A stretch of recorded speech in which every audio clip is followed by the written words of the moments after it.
Il va y avoir beaucoup de vagues aujourd'hui. Du coup, on va parler de progression, les mecs. Let's go.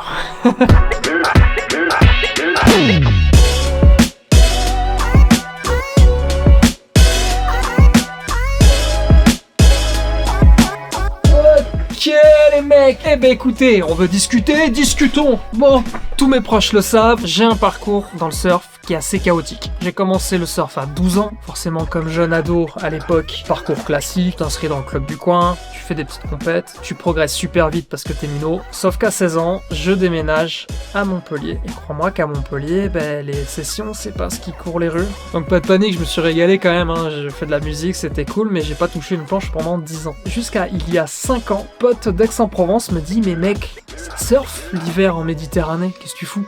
Donc bah voilà, ni une ni deux, j'ai racheté une combi, j'ai racheté une planche, je suis allé dans l'eau, et quelle a été ma surprise de voir que frérot, le surf, c'est pas comme le vélo. Bref, tu l'as compris, aujourd'hui on va parler de tout ce que j'ai mis en place pour progresser et retrouver mon niveau d'antan.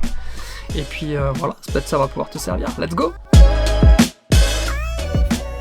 Bon, avant toute chose, on va parler un petit peu des problématiques qu'on va avoir dans le surf quand on veut progresser. Comme dans n'importe quel sport, si tu veux progresser sur tes manœuvres, il va falloir répéter des centaines, des milliers de fois. Et le problème qu'on a en surf, c'est que les opportunités pour répéter votre mouvement vont être très limitées. Je m'explique.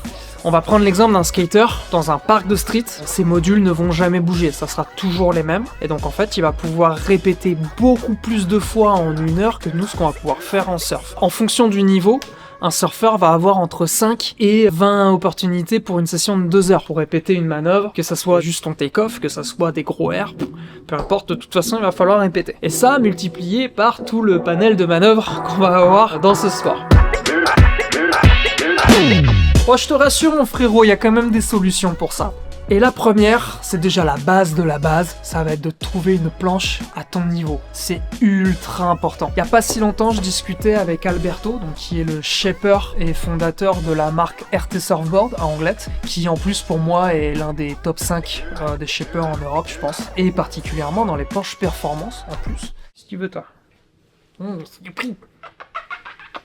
Et donc, Alberto m'expliquait que l'idée reçue la plus répandue dans le surf aujourd'hui, c'est qu'il faut avoir un très bon niveau pour te faire une planche sur mesure. Or, c'est même plutôt l'inverse. Je vais te prendre un exemple tout con. Je pense que je prends la porte de mon frigo là-bas, je la mets sous les pieds d'Italo Ferreira, ils nous en tous avec.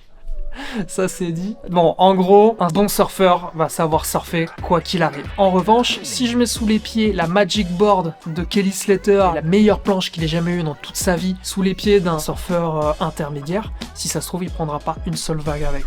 Et si tu prends pas de vague, bah mon pote, tu progresseras pas. Donc je le redis, tout le monde le dit, tous les coachs le disent, une planche adaptée à ton niveau, c'est le best. Alors forcément, un débutant va commencer sur des planches en mousse, ça c'est parfait pour lui, il y a du volume, c'est très stable, ça va permettre de commencer à prendre ses appuis correctement, à pouvoir prendre beaucoup de vagues, même des mousses, et à apprendre à faire son take-off correctement. Ensuite, quand tu vas vouloir passer sur un step un petit peu plus élevé, voire même ta première planche en résine, t'as tout intérêt à aller demander conseil dans un magasin spécialisé de planches, vraiment des shops où il y a beaucoup de planches, beaucoup de choix, où les vendeurs sont spécialisés, connaissent le shape, parce que eux vont pouvoir vraiment t'aiguiller par rapport à ton niveau et par rapport à ce que tu veux faire dans le surf. Et après, le must du must, c'est d'aller voir un shaper et de te faire la planche pour toi, pour ton poids, pour ton niveau. Une planche qui va te permettre de progresser 3 fois plus vite que si tu prenais une planche performance qui j'ai déjà vu ça, hein, des mecs, ils sont vite passés sur une planche performance et ils se retrouvent à stagner pendant des années.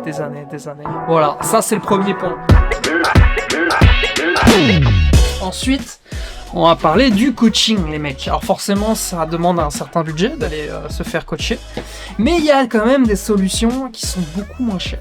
Je m'explique. Si on veut progresser dans le surf, il va falloir que tu puisses t'analyser et te voir surfer du point de vue extérieur. Forcément, quand t'es sur ta vague, bah t'es à la première personne déjà. T'es déjà plus en train d'essayer d'anticiper le mouvement de la vague, de savoir quelle manœuvre tu vas faire, de savoir comment elle va dérouler, de savoir plein de choses. T'es pas là à penser où est ton bras, où est machin, où est ton genou, je sais pas quoi. Alors, en gros, tous les problèmes que tu vas avoir au niveau du placement de tes bras, au niveau du placement de tes jambes, au niveau du placement de ton dos, de ta posture, tu vas pouvoir les analyser réaliser, mais que de l'extérieur. Et pour ça, ce qui est super efficace, bah, c'est de se filmer et de se regarder surfer. Pour ça, tu prends ton mec, ta meuf, ton pote, tu lui mets un iPhone ou un appareil photo qui zoome un peu dans les mains. Ce qui compte, c'est qu'on puisse te voir surfer. Avec ça, si t'es un peu bon, tu peux t'auto-analyser, voir toi-même un petit peu les erreurs. Qu'est-ce que tu vas devoir faire pour progresser un petit peu. Ce qui est bien, c'est que tu vas pouvoir également te comparer avec des surfeurs un peu plus confirmés aussi. Et le mieux encore, bah, c'est d'envoyer ta vidéo à un coach. Alors, aujourd'hui, il y a des services qui existent. Tu vas pouvoir envoyer ta vidéo, le coach va te la renvoyer avec des annotations, avec un compte rendu, souvent avec un comparatif sur un surfeur d'un niveau encore au-dessus. Et lui, il va te donner tous les axes sur lesquels tu vas pouvoir progresser. Et donc, c'est à ce moment-là que tu as la bonne planche, tu sais sur quoi tu vas devoir progresser. Et maintenant, mon pote, il va falloir bûcher. Alors pour le coup, je vais pas te mentir, quand j'ai repris le surf il y a 5 ans, j'étais vraiment dans une forme physique dégueulasse. Je faisais la fête, je faisais pas de sport, je travaillais assis, enfin j'étais très sédentaire hein, finalement. Et quelle a été ma surprise de voir que je pouvais même pas lever mon fiac pour faire un take-off sur ma première session. Donc autant te dire mon gars que je partais vraiment de zéro de chez zéro. Et déjà, le premier point qui m'a fait le plus progresser, tout simplement de reprendre une activité physique hors de l'eau, me repréparer physiquement. Le surf demande de l'explosivité, le surf demande de la mobilité, faire du renforcement physique pour éviter les blessures également. Tous ces exercices, tout ce que tu vas faire hors de l'eau, de toute façon t'amènera des choses très très positives derrière dans l'eau dans tous les cas. Donc pour ça moi c'était simple hein, j'avais mis une routine en place. Je faisais une demi-heure de sport par jour à peu près, donc avec un petit échauffement qui durait 10 minutes, avec un entraînement un peu plus fractionné, très explosif sur 15 minutes, et puis 5 minutes d'étirement à la fin tranquillement. Et déjà rien que ça m'a permis de pouvoir passer un cap physique, m'a permis tout de suite de reprendre un peu mieux mes appuis, de pouvoir avoir un peu plus de mobilité et être déjà un petit peu plus à l'aise dans l'eau. Cherche pas à comprendre, il va falloir faire du sport mec, si tu veux progresser. Ensuite tout ce qui va être les étirements, rendre en souplesse, le surf demande énormément de mobilité, et surtout mon pote, que la mobilité, ça te fera pas de mal. On vieillit frérot, on vieillit. Moi je vieillis, je me suis d'avoir le kiné. Bref, point suivant. Ah, un autre truc aussi. À l'époque où j'étais en Méditerranée, forcément les sessions sont un petit peu plus rares. Et je me suis posé cette question, je me suis dit comment je peux faire pour pouvoir répéter mes manœuvres hors de l'eau, pour optimiser ce nombre de répétitions et faire travailler un petit peu la mémoire musculaire. Rien de mieux que le skate, à part pour le bottom, ça on y reviendra plus tard. Mais c'est très équivalent et du coup, bah là, tu te trouves une petite rampe de skate mec et puis tu répètes tes manœuvres. Pour apprendre à faire de la prise de vitesse, c'est pas mal, mais... attention les gars, je veux pas voir des trucs. Je veux pas voir des trucs comme ça là. Ça marche pas dans l'eau, parce qu'en fait ta planche elle bougera pas. Vraiment que t'apprennes à faire ta prise de vitesse, mais bien. C'est pour ça, n'hésite pas à te filmer quand tu skates, n'hésite pas à comparer aussi avec des bons skaters, des bons carvistes, je sais pas. Parce que finalement, une fois que t'as bien tes appuis sur le skate, des appuis de surf, j'entends, pas des appuis de surf skate où on fait des trucs comme ça, derrière dans l'eau, ça va être tout de suite un petit peu plus facile parce que t'auras déjà enregistré un petit peu le mouvement. Donc le skate, ça va te permettre de progresser sur un truc, c'est sur ta mémoire musculaire. Ce point-là, il est super important. Parce qu'en fait, le surf, c'est un petit peu comme quand tu conduis la première fois. Je sais pas si tu te souviens quand t'as fait tes premiers cours de conduite, tu sais quand tu devais débrayer, passer ta seconde, faire ton contrôle, machin, mettre ton clignotant, non, trop d'infos, t'y arrivais pas. Et aujourd'hui, c'est devenu un automatisme. Tu conduis, même pas t'y penses. Le surf, c'est exactement pareil. Quand tu pars sur une vague, tu devrais même pas avoir à penser, à te dire, mon bottom, machin, mon bras là, mon truc ici, ça doit être enregistré dans ton corps. Et c'est pour ça qu'on voit aujourd'hui beaucoup de professionnels travailler, moi j'appelle ça du shadow surfing. Tu sais, c'est un petit peu comme les boxeurs qui vont faire du shadow boxing. En fait, imaginez un adversaire, répéter leurs mouvements, répéter leurs enchaînements. Une fois qu'on est devant un adversaire, tout soit de l'ordre du réflexe. Le surf, ça va fonctionner exactement pareil. Et du coup, bah ça m'amène au dernier point.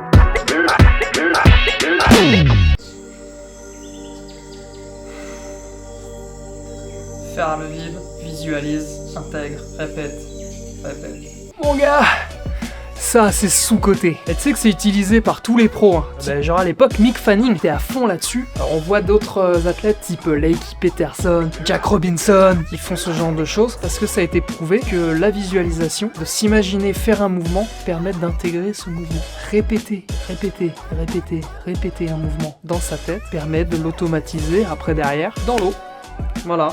Ben voilà, poto, pour faire un petit récap de tout ça, si tu veux progresser, il va falloir dans un premier temps trouver tous les axes de progression. Pour ça, le mieux c'est de te faire aider par un coach. En physique, directement sur la plage, c'est ce qu'il y a de plus rapide. Mais sinon, si t'as pas les moyens, tu peux te filmer, envoyer ça à un coach qui va te donner tes axes de progression. Une fois que t'as tes axes de progression, tu l'as compris, la base c'est la répétition. C'est de répéter un mouvement et de le répéter bien. Pour ça, il va falloir que tu augmentes tes opportunités de répétition dans l'eau. Le mieux, c'est d'avoir une planche adaptée à ton niveau. On va avoir une boutique spécialisée ou un shaper qui va t'aider à trouver la planche parfaite pour toi. Et une fois que tu as tes axes de progression, que tu as la bonne planche, bah là, il va falloir répéter dans l'eau, il va falloir répéter hors de l'eau si tu veux aller encore plus vite. Avec du skate, du shadow surfing, de la visualisation. Et enfin, pour optimiser tout ça encore mieux, une bonne prépa physique à côté. Et là, logiquement, rien ne t'arrêtera, poteau. Voilà. C'était un format un petit peu différent d'habitude. Pas vraiment du vlog, juste j'envoie de l'info. En tout cas, c'est ce qui a fonctionné pour moi. N'hésite pas à envoyer tes petits avis sur les commentaires. Et si t'es coach, je suis bien curieux de savoir ce que t'en penses de tout ça. Ça va être le moment aussi pour moi de me refaire coacher parce que j'ai envie de progresser aussi en ce moment. Donc voilà les boys, j'espère que ça vous a plu cette petite vidéo. Je vous souhaite un bon dimanche. Salut.